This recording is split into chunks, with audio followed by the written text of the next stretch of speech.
Hello and welcome to Module 1. This is Topic 5. We're looking at risk and rewards.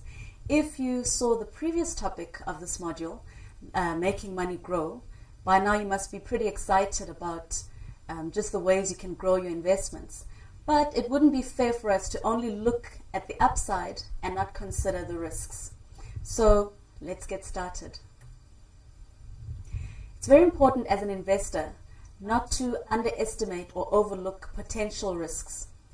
And one big example is to understand corporate governance and to look into corporate governance, because what is pretty on paper in terms of a company might be far from what's actually happening.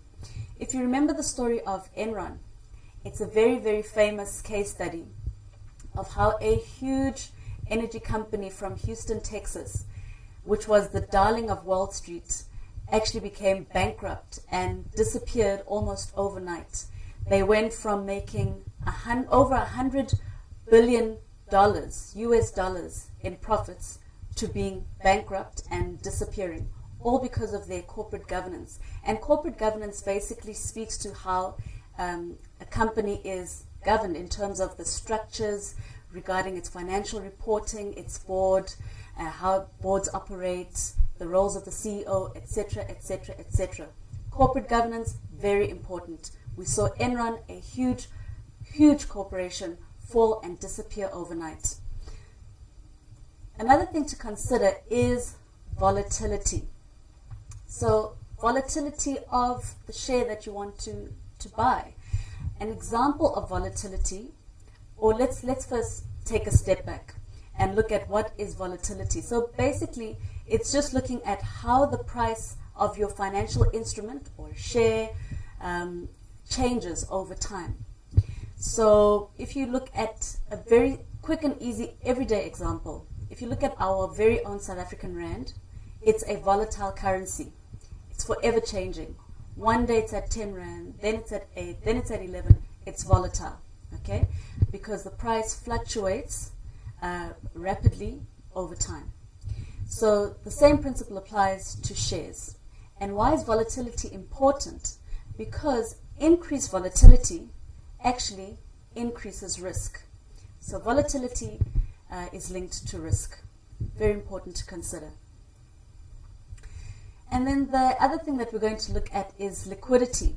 So fine, you want to start investing in shares. All good and well. How easy is it for you to sell that share when you want to sell it? So that speaks to liquidity.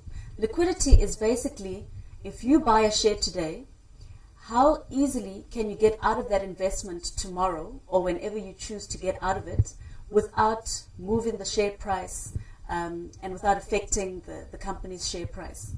So, for instance, blue chip companies like your big SA banks and other big corporates, they tend to have liquid shares because there are lots of people in the market who want to buy those type of shares. So if you buy that share, it's very easy for you the next day or whenever you want to sell that share to find someone who's willing to buy that share at the relevant market price. It's no use buying a share just because it's cheap and you think it's a great deal, but then you won't be able to get out of it because no one is buying that share. Liquidity, also very important risk factor to consider. And that is it. Those aren't all the risks to consider when investing, but those definitely are the top key risks that you should start considering. And obviously, as you learn more and go through the modules, you will become more aware of other types of risks that you face as an investor. And until the next module, and also the next topic, see you soon.